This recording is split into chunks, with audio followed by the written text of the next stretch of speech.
Little today right there. Oh, man, our next guest, man, well, we had a great time last time he came by and just got a chance to really get to know him as a person. Remember that, Heather? Mm-hmm. And his life's journey. And he gave us a lot of clarity, you know, on religion, philosophy, at least his journey into hip hop. Yep, and then he spit some fire bars, and that is what I remember most. And he's back right now, man. I really respect the guy. I love the music he's been putting out throughout the years. He's also an actor now too. And he also has his Festival of Light, which is taking place tonight in Brooklyn, New York, but it's going to be an entire tour. It's going to be at the Brooklyn Still. That's 319 Frost Street in Brooklyn. Special guest, the Soul Rebels will be there, and special musical guests will be there too, Grizz plus friends. He's here to talk to us about all the things he has going on. The one and only Matisyahu has returned. The prodigal son has returned. Yeah. He has returned. Hey, man, how you been since the last time? Good. Hey, you get any reaction from when you came on the show last time? People love that. It was great. Yeah. How did you feel? I loved it too, man. I felt wonderful walking out of this place. I felt like I was on a high coming out of here. Cool. Yeah. That's our objective. Yeah, absolutely. That's always what our objective is. Heather, I'm noticing it too. Like it's just style. Like the style trend. Yeah, something happened with Matisyahu's style since I saw him last year. I feel like he bought a house on the beach in Malibu. Close on the river, on the Hudson River. On the Hudson River? Yeah, upstate in Nyack. You know. Okay. Rockland County. Rockland. Yeah. That's where I grew up. Oh, for real.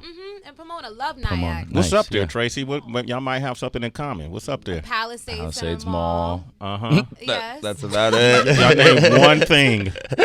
The Hudson River. There's good hiking trails. Exactly. Yeah. Is that why you wanted to be next to nature? Or? No, I was in California, and my ex wanted to move back to New York with the kids, and I accidentally mentioned it to my mother. And my mother was like, "That's a great idea." Of course, because I got the kids and stuff, and she showed me this house that was up for sale, and I fell in love with the house. This big porch on the river, and I was like, "This is where I want to raise my kids." Just be back in New York. So you back in New York, back in New York, freezing my. Go ahead. Yeah, freezing Your ass off with surfer pants on. You got to put jeans back on. All right, Festival of Light. What is Festival of Light about? It's a Hanukkah celebration. Festival of Light that's always what Hanukkah's called. It's called the Festival of Light. And we've been doing shows over Hanukkah in New York since I started in 2004. So yes, we got this massive disco ball dreidel. It's the only one in creation that I know of. Okay. Wow. How massive is it? It's huge. It's like half the size of this room. Really? How much it cost to make it? I don't remember. That was quite a while ago. You make that much money, you don't remember. You've been acting too, DB. Matisyahu is here, man. Yeah, we were talking about because I was watching The Possession. Oh yeah, and saw it. So I watched the movie, but the reason I bring it up is because what is it about? What is it about? So it's about it revolves around this thing called a Dybbuk box, and a Dybbuk box is a wine cabinet that supposedly contains the spirit of this soul that is displaced from the body, and you're supposed to not mess with it at all. You know what I mean? It contains some weird items, but it's like this big thing in folklore. And so the movie revolves around this Dybbuk box. He's helping this family with an exorcism and getting rid of this spirit. Yeah, Dybbuk is a Jewish word Hebrew word for spirit, for ghost, basically. So a ghost box, and if people mess with this particular box, it'll get out. You'd be cursed. And so I don't know if you saw the story about Post Malone, but he was having a string of bad luck. And they attributed it to him with Zach Baggins messing with a Dybbuk box. No. Yeah. I missed that. So but the bad luck was crazy. Like it was horrible. Yeah, one car thing accident, after the next. Then a plane had to be landed because the wheel fell off or some shit like that. So I just wanted to get your take because some people don't really understand or take it that serious. Yeah, I mean they said this whole movie was based on true events. They say that about every movie now, but you ever notice that now? Every movie says like based on true events. But yeah, basically, I mean, there's this whole concept in Judaism in the Kabbalah. You might have heard of Jewish. It's like spiritual, more mysticism, angels and demons, misplaced spirits, and all that kind of stuff. So it exists within my tradition. You know, it's a real thing. People have been studying it for a lot of years and stuff. I try not to pay too much attention to it because I'm the type of person, I'll just go crazy. Well, you play a rabbi? Yeah, so basically in this movie, they go to find, there's Hebrew writing on the box, so they try to find out what it means. So they take it to Williamsburg. Okay. To like the Hasidim. And the rabbi's like, get out of here with that box. We don't have anything to do with it. And then I'm the son of the grand rabbi. And I end up going with this guy and being the exorcist, basically. Okay, see, that's the part, you know. Tap out. That's the kind of part where I start backing up off of people, you know, because I'll never forget The Exorcist, the movie. Yeah, and I was a child in the 70s, and my mother left us at home, and we thought we were brave enough to watch it, and I had nightmares, and I woke up paralyzed. Yep, and I remember. And I thought I was possessed. I had that same thing when you're in bed, just laying in bed straight, afraid to move. Yeah, you had that. So you weren't scared on taking on that role? Is that sacrilegious? Is there anything? No, it was fun. I had to make a couple changes because at the time I was very religious and I was very, very careful about anything that I would do. But the way I got the part was all kind of a cool story. They wanted me to read for it, so I had to fly out to Vancouver and read for the part. And it was the scene where I'm taking the demon out. And it was, I guess I wasn't doing it, you know, with enough energy or whatever. So he had his assistant lie on the floor, and he had me get on top of her. And then he's like, pretend he's trying to murder you, he's trying to rape you, you know, kick him off, punch him, scratch him, whatever you have to do. So she starts punching, and he's like, hold her down, no matter what. And I'm like bleeding. She cut me, and we're sweating. And then he's like, roll the tape, roll it now. Say the lines now. Cut. We got it. You know, that was it. And that's I it. got One the take? part in one take. That was it. So okay, so here's the real question. That night, everything's been different. It's different. I almost lost my voice during the actual thing because I had to scream so much. It was shot in an old mental hospital in Vancouver, shut down mental hospital in the basement. Oh, that's where we shot the scenes. Yeah. Did you wake up paralyzed that night? I got out of there. You got out of there? I'm like, okay, I'm going back to my music, Okay, cool. Speaking of your music, man, let's play some of the music, man. Coming From Afar is a song you did with Movado, right? Yeah. Okay. When did y'all record this? We recorded this a few years ago. Okay. In Miami at what's his name studio? I forgot his name. In Miami. Criterion? No, who's a dude? I should know his name. He's like Salam Remy? Khalid. Oh, yeah, Khalid. Yeah. Oh. Okay. Oh, Khalid? Yeah. Like DJ Khalid? Yeah, DJ Khalid. Yeah. Yo, he's living a good life wherever No. Brooklyn, This man. was a crazy situation where I just got in touch with him directly and was like, let's do something. He was like, come to the studio right now. And that's how it happened. I just got in the car. I was like, I need someone to pick me up. Got in the car. Got to the studio. And I'm a huge fan. I've been a fan of Movado for a long time. So yeah. Have you ever hung out with him in Jamaica? No, not in Jamaica. Okay. Just in the studio. Just in the studio. Pretty much. Was he a fan of your music? Yeah, he was cool. I think, I don't know. He wasn't reciting lyrics back to me or anything, but he was super cool to me. He knew who you were. I think so. I hope so. Okay. I think so. Okay. I don't really. I try not to think about that too much. You know. Damn, Sway. I like that. Okay, cool. I don't think about it either, man. We're gonna play the song, and I want to open up the phone lines. Matisyahu is here. 888-742-3345. Any questions? Movado. Sway the Morning, Shade 45. Matisyahu is here. What you think of his style, HB? I love it. You feeling it? Love it. Yeah, man. It sounds so dope. Recently, I want to ask you a question because I've never been in a part of the. I haven't been to Israel. I haven't been to Palestine. And we had Vic Mensa here recently, and I saw a post that he put on his timeline that said, I thought it was interesting, you know, and I brought it to the surface. He said Bill Maher used the N-word, nigga. And wasn't fired from his job. Don Imus called black women nappy-headed Hoes. Basketball players, female basketball players, yeah. and wasn't fired from his job. And Mark Lamont Hill talked about the legacy of punishing black internationalists in reference to what was going on in Palestine and with Israel. And then he was fired from CNN. And I asked Vic about that. I asked him, you know, him commenting, and I thought it was interesting because I wondered what kind of knowledge he even had of the region. And I asked him if he ever been there and what was his thoughts. And here are some of the things he had to say.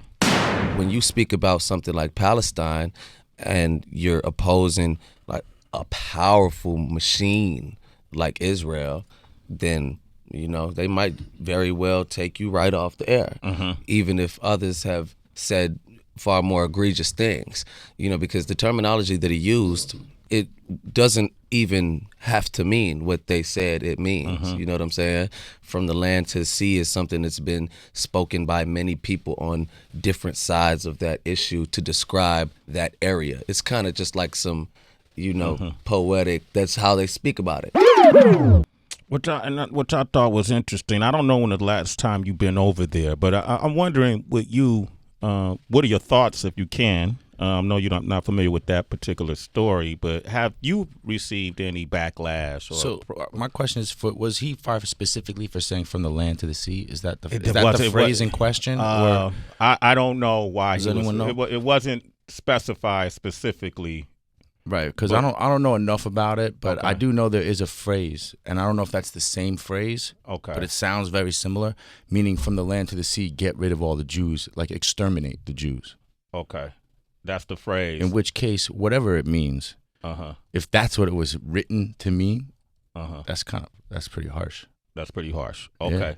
Yeah. Vic said, well, it has different meaning depending on who you ask. Right. My experience, I just got back literally 14 hours ago from Jerusalem. Oh, wow. Okay. Oh, you were in Jerusalem 14 hours? Like literally 14 hours? Literally, I was on the flight that got off yesterday morning at 5 a.m. Why were you there?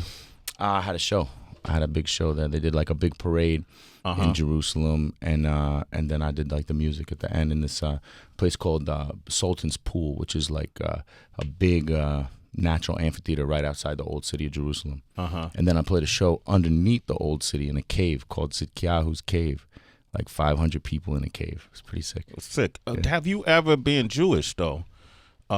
Had any type of backlash, retaliation, or protest? Yeah, the main thing I had was a couple years ago in Spain, where this group called BDS that boycotts Israeli artists, and basically when Israeli artists anything from music to people giving speeches all around the world, this group will try and basically come in during the middle of the show or during the middle of whatever and create problems and make a protest in the middle of the performance or whatever.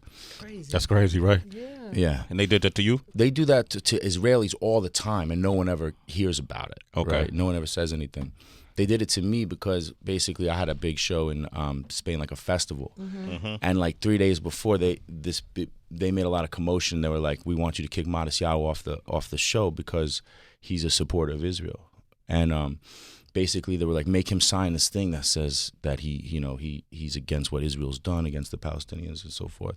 And I wouldn't do it. And so they kicked me off the show. And then they made I didn't even say nothing about it. They made an announcement, and then people started freaking out. And then they eventually asked me to come back and perform. And I performed in front of 500 maybe to 1,000 people on each other's shoulders in a pyramid, trying to block my view from the other 100,000 people that were there, with signs that said Nazi-Yahoo and all kinds of shit, crazy stuff. People. It was intense. But then, I sang Jerusalem straight up, to everybody. I was like, this is not. And then basically, since that happened, I got a lot of love from Israelis, because before that, as an American Jew, it's a little bit different, It's we kind of support them, what they go through over there. But this was kind of the first time that they were like, oh, okay, someone supported you. Someone he it's happening to them too, basically. What? Just for clarity, I pull up the transcript. What Mark Lamont Hill said, he had drawn scrutiny for calling for a free Palestine from the river to the sea. Is what he said. Yeah, there's a chant. I just looked it up too. It says, "From the river to the sea, Palestine will be free." And I guess a lot of people who march and protesters are using that as their chant. And but like you said, there's different variations. Yeah, I think from the river to the sea initially, before they said free from the river to the sea, it was throw the Jews into the river, between the river and the sea, something along that. Hey, is there anything that artists can do to kind of help find solution or find peace solutions over in that region? We try to do, because the politicians aren't, Exactly. Yeah. And the music is so cross-cultural. Everyone's listening to the same music, listening to the same artists, and relates to each other in that way, on a cultural level. So it's just it's just the old story of revenge of you did this, we do this, we do back and forth, and it just keep going back and forth. Just keeps going back and forth. You know, how do you end that? anywhere. I don't know. I mean, music, trying to do shows together where we bring artists together and bring Palestinian. You've done that? Absolutely. Yeah, we did. Okay. We did. The first thing I ever really did in Brooklyn and Prospect Park, the first time my picture was ever like in the paper, it was in the Times on the paper in the art section for a show that we did with Palestinian artists in Prospect Park. Yeah. Did y'all talk? The artists? Yeah, And absolutely. what did y'all come to? I'm sure you had disagreements and agreements, right? Yeah. I mean, people are pretty straightforward about it. Like, yeah, I mean, not everyone agrees, but at least if you can come together and talk, that's something. You can communicate. If you communicate, yeah. I'm not mad at. Thank you, man. A lot of us are ignorant to what's going on over there. We don't know the nuances to it, and even talking with you, help shed some light on some things as well. So I appreciate that. I know it can be sticky talking about those issues. No, I don't mind. People take a sentence out of something you said and flip that headline. Oh, I'm gonna hear about it later. You're gonna hear about it? That's all right, though. That's okay. All right. Gabe in Louisiana. Go ahead, Gabe. Hey, Gabe. Hey, Gabe. Hey, what's going on, y'all? What's up, Sway? What's up, man? Is this Matt from Matisyahu? Is that who I'm speaking with? Yes, sir. Word, dude. I want to say thank you so much, man. Your live album, Live at Subs, dude, got me pretty much through most of my deployment. So, Thank you, man. It's Thank an honor to be able to speak to you, dude. When all the way from, I think whenever you did King Without a Crown, all the way through past doing the beatbox, man, which was phenomenal. I would give anything to hear that again, but be able to hear it live, But past that to that song. Yeah. Sway in the morning. Matisyahu on the beats. Wake that punk ass up. Hey.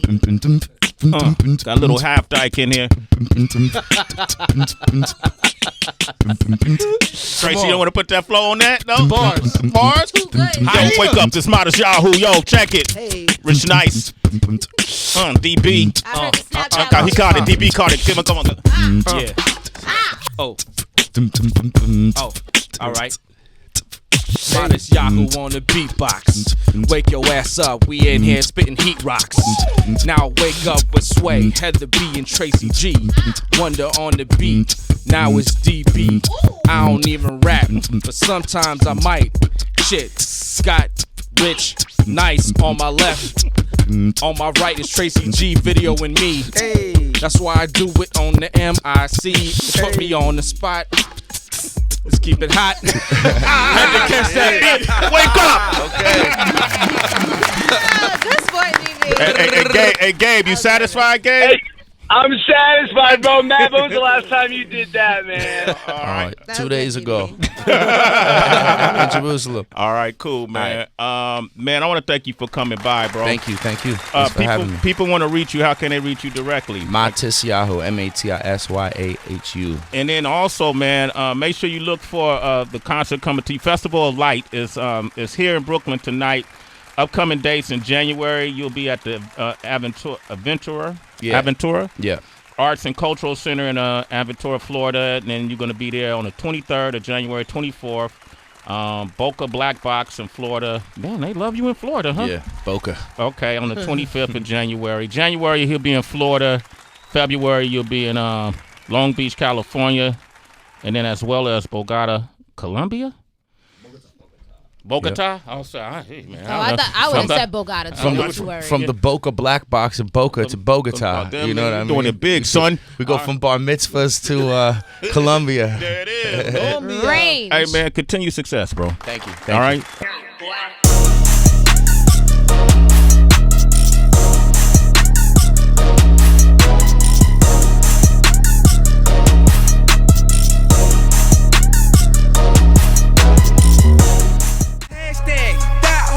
No love, hardcore, backseat, car flow, no teeth.